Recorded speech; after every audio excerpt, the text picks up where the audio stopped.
Everyone. तो आज आइए हम पार्ट 5 को आइसोमेरिज्म सीरीज जो हमने स्टार्ट किया है MS चौहान आइसोमेरिज्म सॉल्यूशन का, उसमें हम पार्ट 5 को डिस्कस करेंगे आज, जिसमें हम question number 41 to question number 50 को डिस्कस करेंगे।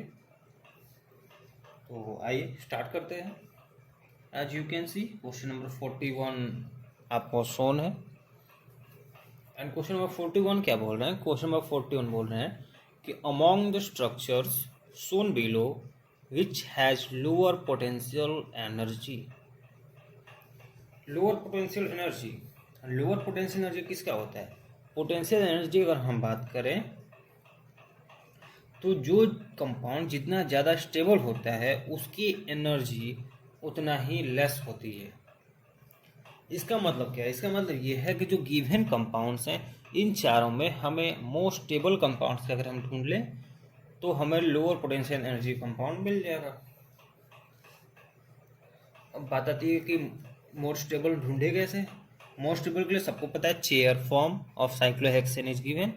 चेयर फॉर्म सबसे ज़्यादा स्टेबल तब होती है जब उसके सारे सब्स्टिट्यूएंट्स इक्विटोरियल पोजीशन पे हों।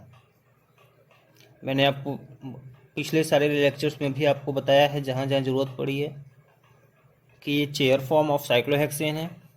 साइक्लोहेक्सेन बेसिकली काफ़ी स्टेबल कंपाउंड है एंड वो चेयर फॉर्म में एग्जिस्ट में सबसे ज़्यादा स्टेबल होता है। एंड जितने भी पोजीशंस वाई एक्सिस के पैरेलल आते हैं वो सब एक्सियल होते हैं। ये सारे जितने भी पोजीशंस मैं आपको स्क्रीन पर दिखा रहा हूँ ये सारे एक्सियल हैं। एंड अगर हम इक्विटोरियल की बात करें तो इक्विटोरियल जो हैं वो किसी भी एक्सिस के पैरेलल नहीं होते, वो बेसिकली कुछ इस तरह के होते हैं।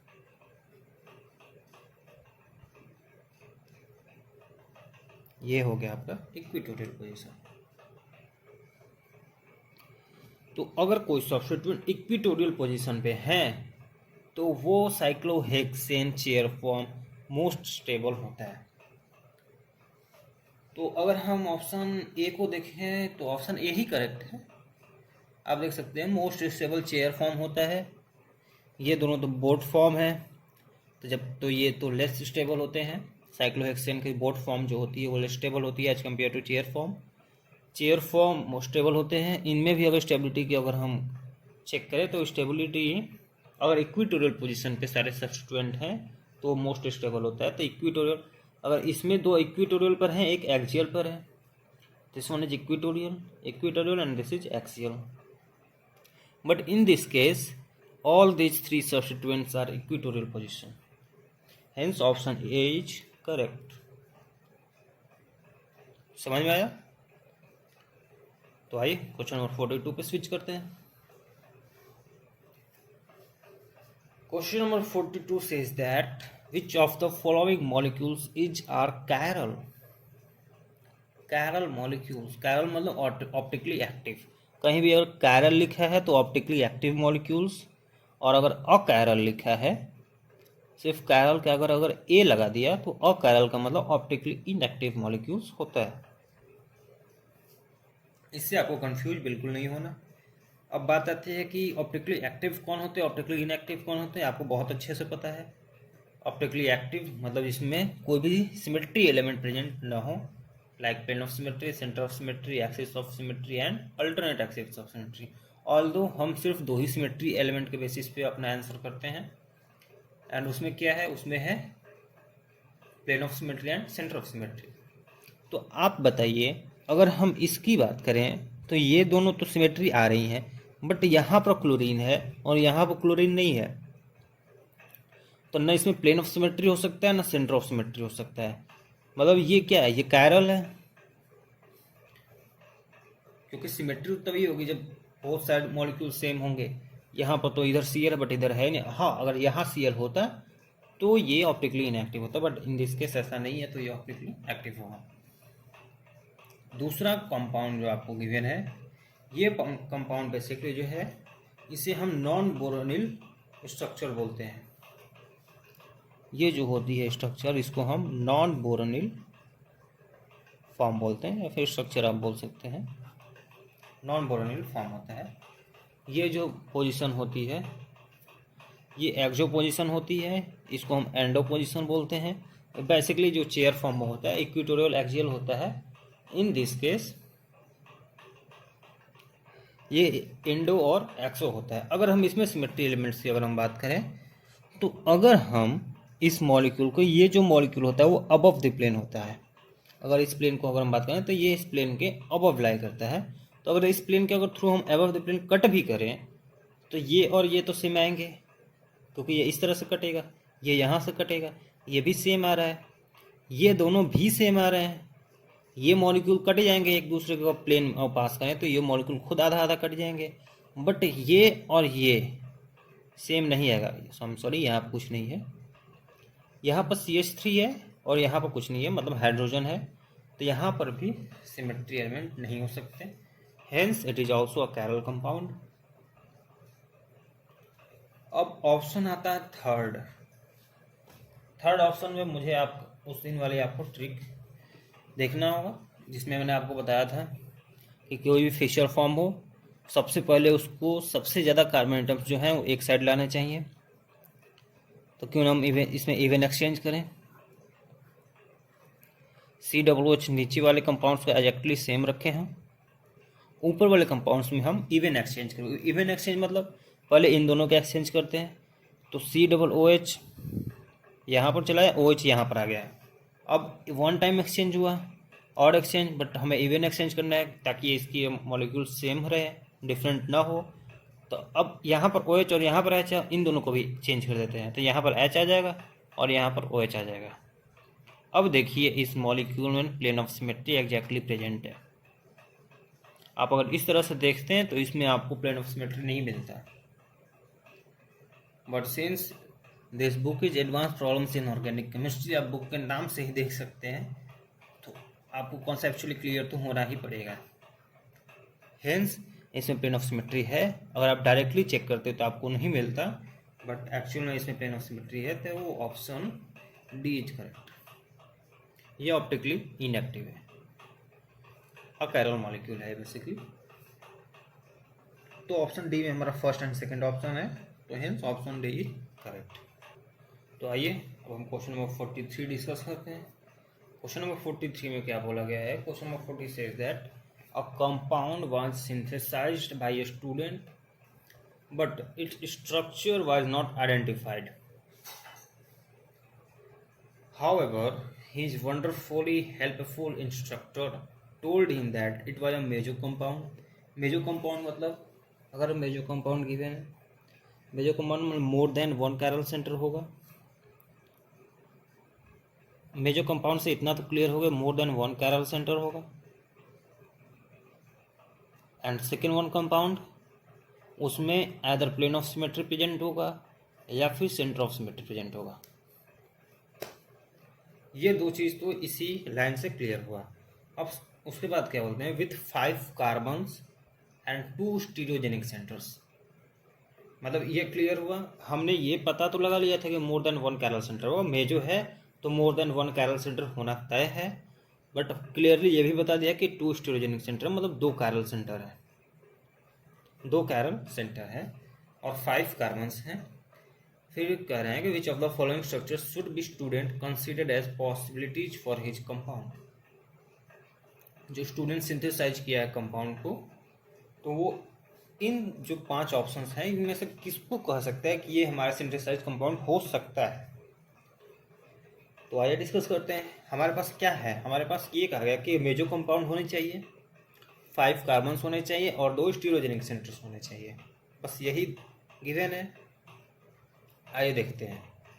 अगर हम फर्स्ट को देखें तो फर्स्ट में 1 2 3 4 5 मेंबर्ड रिंग है, ये भी chiral है and this one is also chiral, 2 chiral centres भी हैं।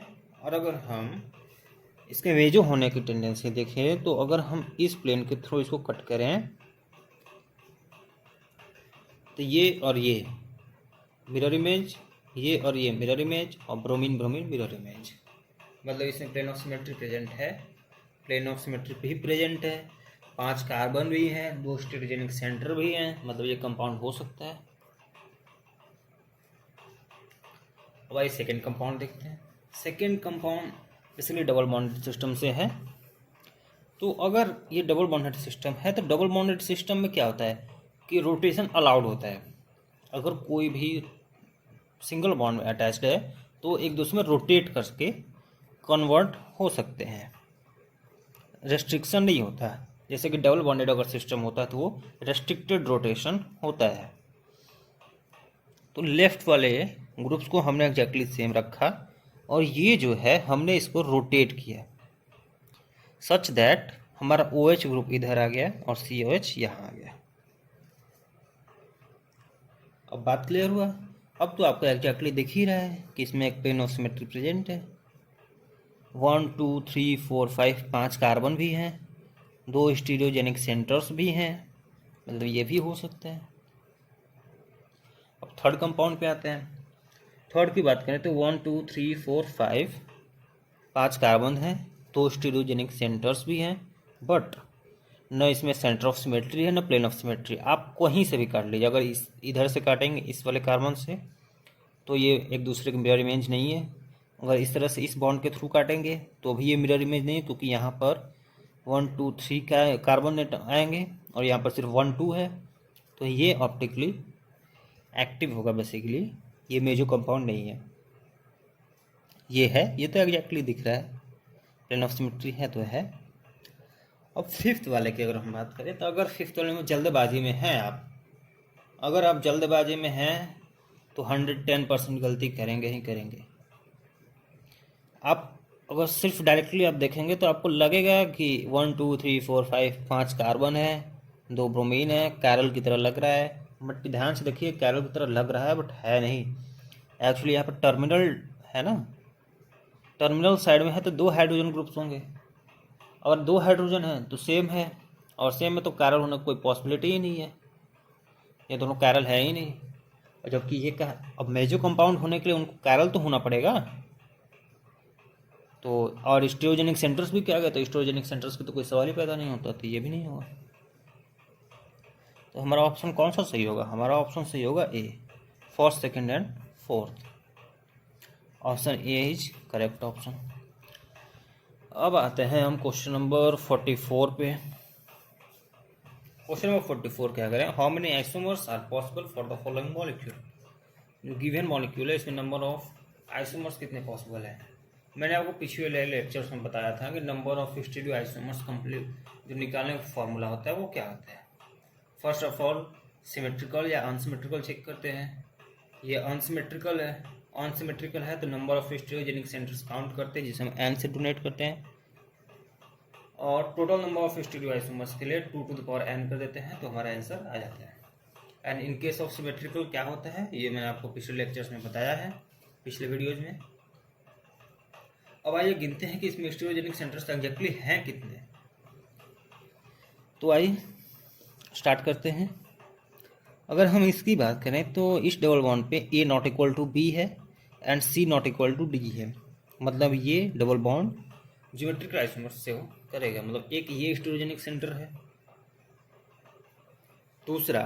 दूसरा ये, मैं इस तरह के कंपाउंड्स की अगर मैं बात करूं तो इस तरह के कंपाउंड्स भी ज्योमेट्रिकल आइसोमर शो करते हैं।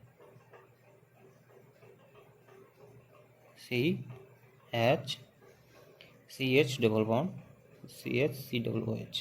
अब चूंकि हमने तो इसको कंफर्म कर ही दिया है तो हमने इसको डायरेक्टली भी लिख दिया, और ये H और ये CH3।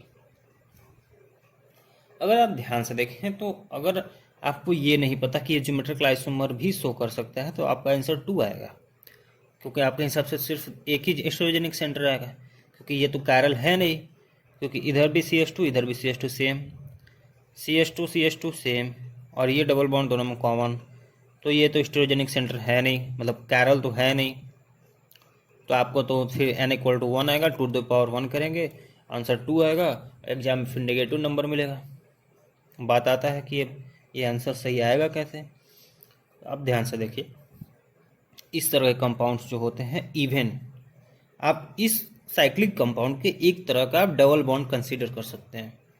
डबल बॉन्ड क्या, रेस्ट्रिक्टेड रोटेशन, और आप इस साइक्लिक कंपाउंड को भी आप कौन सा तोड़ के रोटेट थोड़ी नहीं कर सकते हैं, सिंगल बॉन्ड होता तो आप रोटेट कर लेते हैं, बट ये डबल अब कनेक्टेड है ना एक दूसरे से, आप रेस्ट्रिक्टेड है, किसी भी आप बॉन्ड को तोड़ नहीं सकते। And A not equal to B, C not equal to D, आप इस तरह के कनेक्ट कर सकते हैं इसको। इस ये तो डबल बॉन्ड आ गया, इसको भी आप एज्यूम कर सकते हैं कि एक डबल बॉन्ड है, रिस्ट्रिक्टेड है मतलब एक डबल बॉन्ड है। और यहाँ पर एच है, यहाँ पर ये कंपाउंड है, यहाँ पर भी एच है, यहाँ पर एक CH3 है। आप देख सकते हैं ए नॉट इक्वल टू बी है, एंड यहाँ पर भी सी नॉट इक्वल टू डी है। अगर ऐसा है तो ये भी एक स्टीरियोजेनिक सेंटर है, और ये भी है स्टीरियोजेनिक सेंटर। एंड सिंस दो स्टीरियोजेनिक सेंटर्स हैं, तो total number of stereo isomers अगर हम काउंट करें, तो total number of stereo isomers जो होंगे 2 टू द पावर n होते हैं। अनसिमेट्रिकल के केस में ये मॉलिक्यूल अनसिमेट्रिकल है, तो 2 to the power 2, and we get the answer 4, hence option D is correct. आपको ये बताना कंपल्सरी है कि ये इस तरह के कंपाउंड्स भी ज्योमेट्रिकल आइसोमरिज्म शो करते हैं। तो आइए अगले क्वेश्चन पर चलते हैं। तो आइए क्वेश्चन नंबर 45 को डिस्कशन में लाते हैं। क्वेश्चन नंबर 45 में अगेन हमें कैरेलिटी चेक करना है, कोई बड़ी बात नहीं है, बशर्ते हमें कैरेलिटी चेक करने तो आना चाहिए ना। आइए देखते हैं question number first, option first. जो फर्स्ट है अगेन नॉन बोरोनिल टाइप स्ट्रक्चर दिया हुआ है। आप इस स्ट्रक्चर को इस तरह से देखें, यहाँ पर CH3 एंड यहाँ पर CH3।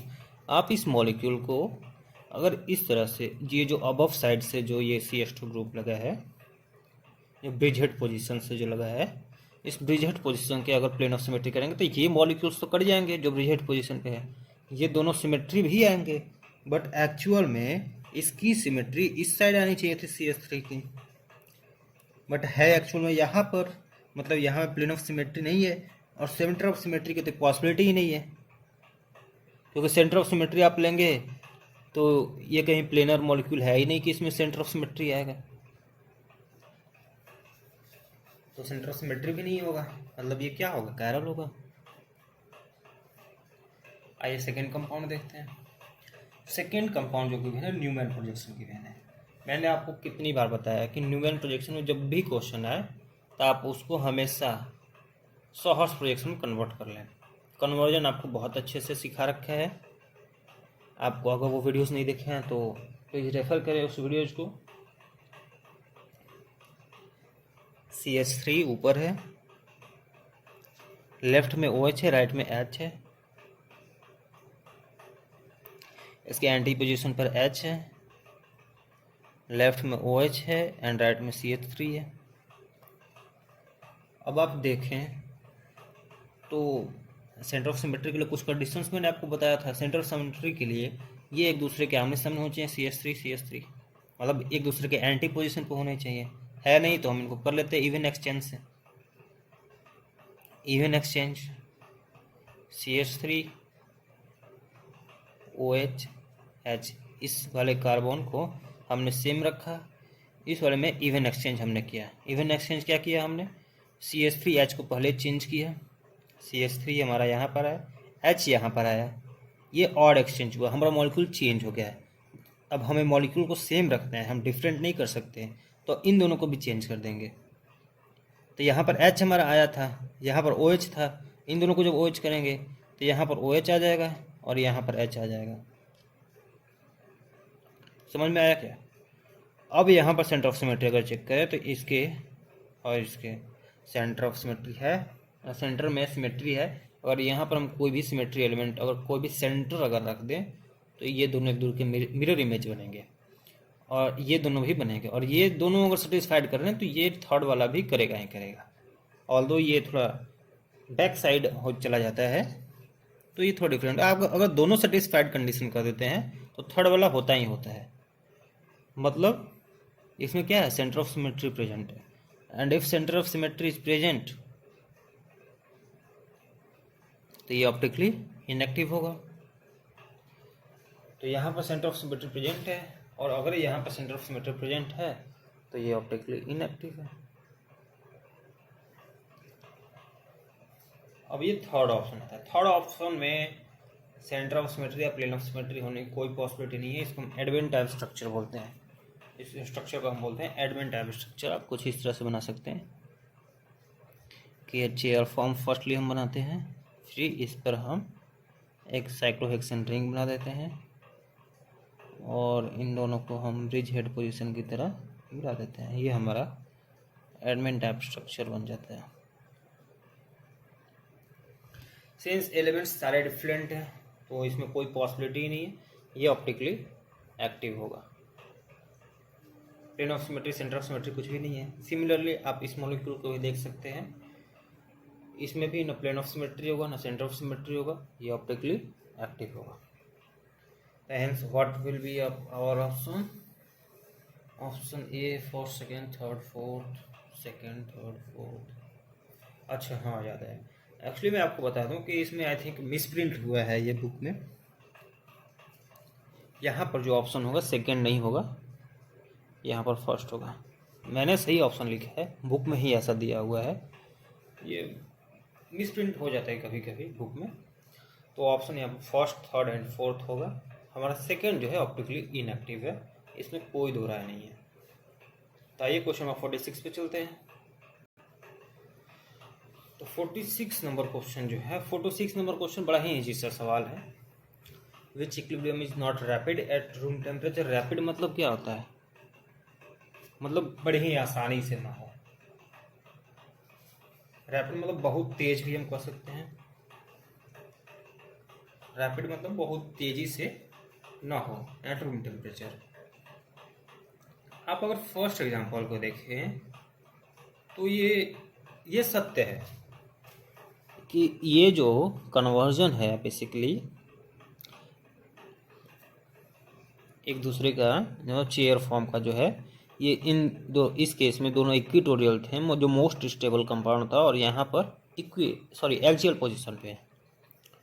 तो ये है, इसकी इक्विलिब्रियम कांस्टेंट की अगर वैल्यू होगा हम निकालें तो लेस देन 1 आएगा। बट हड़बड़ी में गड़बड़ी ना करें, बिल्कुल भी हड़बड़ी में गड़बड़ी ना करें। सारे ऑप्शंस को एक बार देख लें। ऑप्शन बी जो है यही सबसे बड़ी समस्या है। वो इसलिए है क्योंकि ये Cl तो सेम है, लेकिन आप ध्यान से देखिए तो ये मिथाइल अब यहाँ पर आ गया, ब्रोमीन यहाँ पर आ गया। इसका मतलब क्या है? इसका मतलब ये है यहाँ पर तो रिस्ट्रिक्टेड रोटेशन भी था। आप डबल बॉन्ड को जब तक तोड़ेंगे नहीं तब तक उसको आप घुमा नहीं सकते, एंड घुमाने के लिए आपको डबल बॉन्ड को तोड़ना पड़ेगा और सबसे ज़्यादा एनर्जी देनी होगी। तो यही ऑप्शन आपका करेक्ट होगा। इसलिए मैंने कहा कि हड़बड़ी में गड़बड़ी ना कहें। आप अगर देखेंगे तो ये सत्य है कि इसकी इक्विलिब्रियम कांस्टेंट की वैल्यू 1 से लेसर होगी और ये वेरी रैपिड नहीं होगा।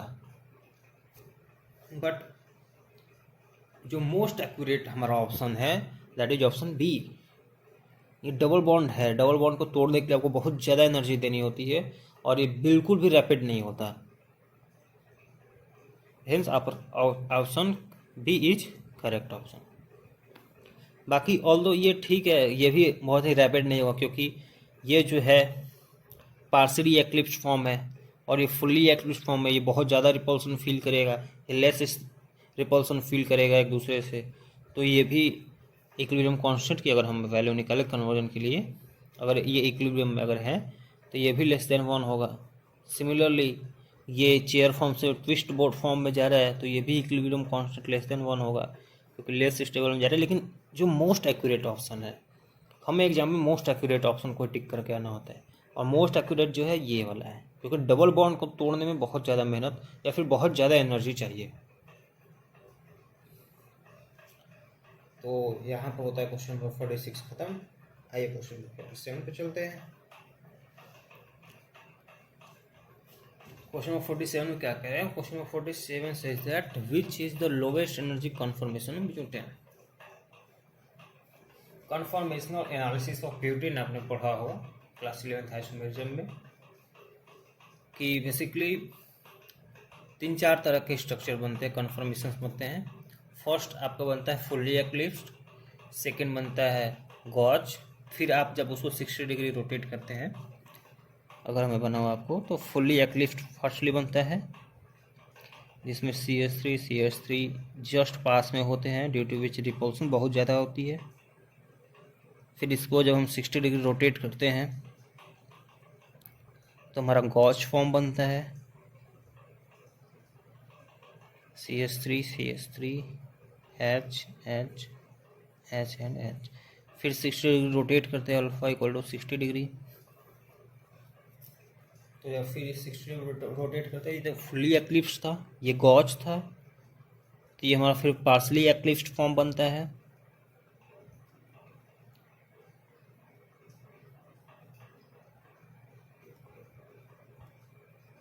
ये पार्सली एक्लिप्स्ड है। फिर 60 डिग्री रोटेट करते हैं हम, तो फिर एंटी फॉर्म बनता है, जो मोस्ट स्टेबल होता है। आप खुद देख सकते हैं कि यहाँ पर उतना रिपल्सन भी नहीं है, मतलब सब एक दूसरे से दूर दूर हैं, कोई उतनी रिपल्सन फील नहीं कर रहा। आई एम सॉरी अगर आपको दिख नहीं रहा हो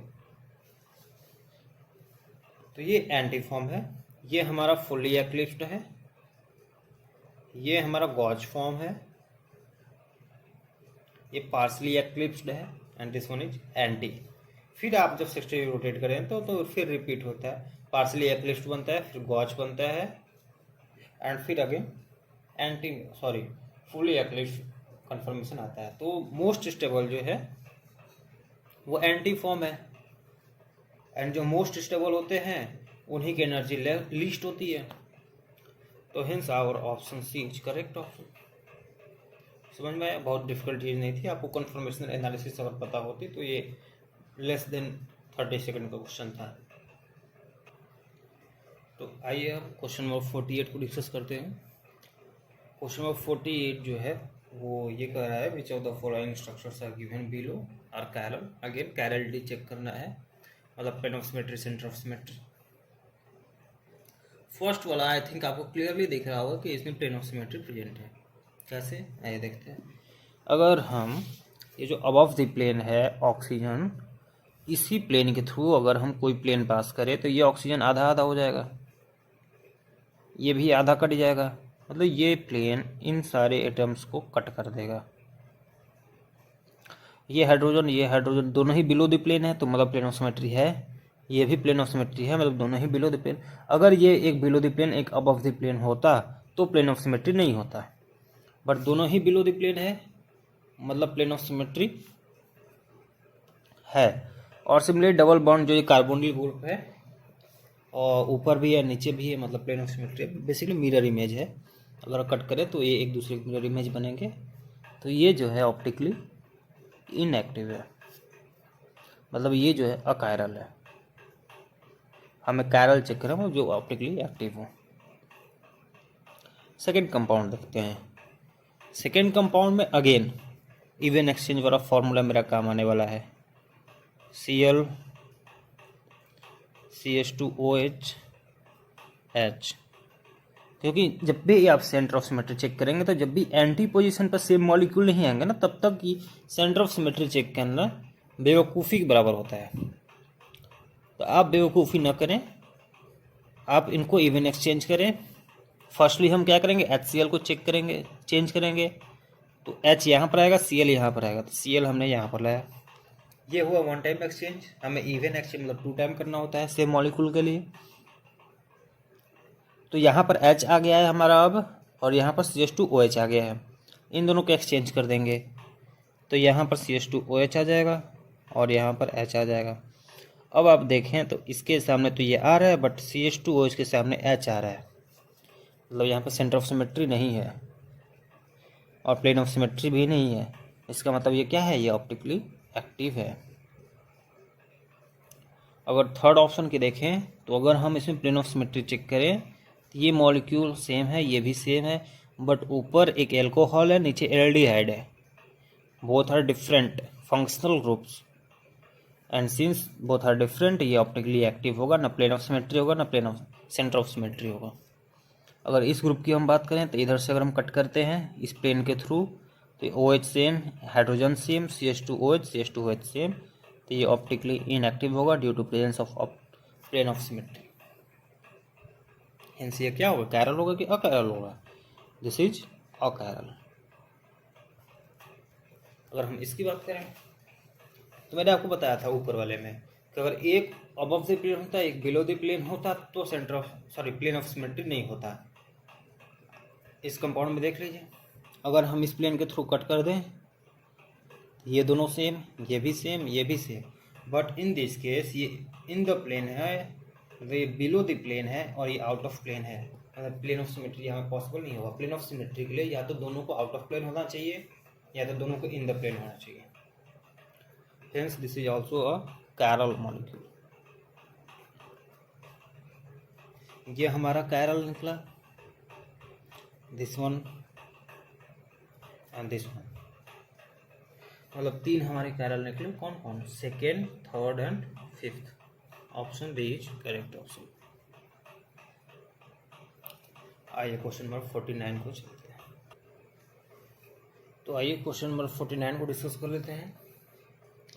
क्वेश्चन नंबर 49 में अगेन हमें एक तरह से कैरलिटी ही चेक करना है, बट क्वेश्चन की लैंग्वेज डिफरेंट कर दी गई है। Which of the following carboxylic acid could be resolved by reaction with an enantiomerically pure chiral amine. Basically हमें एक कैरल कंपाउंड को ही चूज करना है। अगर आप ऑप्शन ए को देखें तो आपको ऐसा लग रहा होगा कैरल है, बट अगर आप ध्यान से देखें तो यहाँ पर सेंटर ऑफ सिमेट्री प्रेजेंट है। कैसे? ये COH ये COH ये आ रहा है ना एक दूसरे के आमने सामने, ये NO2 भी आ रहा है, ये double bond, this double bond and this double bond, मतलब सेंटर ऑफ सिमेट्री यहाँ पर प्रेजेंट है। Centre of symmetry is present, optically inactive है ये, तो ये तो नहीं हो सकता। अगर हम बी में देखें तो बी में भी सेंटर ऑफ सिमेट्री प्रेजेंट है। NO2 के सामने NO2, COH के सामने COH, centre of symmetry present. अगर आप सी में देखें तो इसमें भी सेंटर ऑफ सिमेट्री प्रेजेंट है। ऐसा अगर आपको लगता है तो ये सरासर गलत लगता है, क्योंकि इसमें सेंटर ऑफ सिमेट्री प्रेजेंट नहीं होगा। क्यों नहीं होगा इसका मैंने I think first and second video में आपको इसी सीरीज के बता रखा है कि जब भी डबल फिनाइल ग्रुप्स हों और ऑर्थो पोजीशन में कोई भी CO2H कोई भी बल्कि ग्रुप बेसिकली प्रेजेंट हो, एंड अगर A not equal to B and C not equal to D हो तो ऑप्टिकली एक्टिव। ये बेसिकली रिपल्सन फील करते हैं। ये दोनों ही बड़े ग्रुप हैं, ये दोनों भी बड़े ग्रुप एक दूसरे से रिपेल करेंगे तो ये एक फिनाइल ग्रुप दूसरे फिनाइल ग्रुप के परपेंडिकुलर हो जाएगा। ये जो है ये अबव द प्लेन आ जाएगा, एंड ये जो हाफ साइड है ये half side below the plane चला जाएगा। मतलब ये जो फिनाइल ग्रुप है ऐसे रहेगा एंड दूसरा फिनाइल ग्रुप कुछ इस तरह से आ जाएगा परपेंडिकुलर। और परपेंडिकुलर आ गया तो प्लेनर तो रहा नहीं, क्योंकि अगर प्लेनर होता तो इसका खुद का मॉलिक्यूलर प्लेन ही एक प्लेन ऑफ सिमेट्री होती, but this is not a planar molecule. And अब देखें तो A not equal to B and C not equal to D। Since A not equal to B, C not equal to D, and this both are non-planar molecule, this one is optically active, and this will be our answer. हमारा answer भी C ही होगा। आइए आज का हम last question discuss करते हैं, and that is question number 50। Question number 50 में क्या है? Again what is the relationship between the molecules in the following pairs. ये दोनों पेयर्स बेसिकली हम इन्हें A और B को बोल सकते हैं।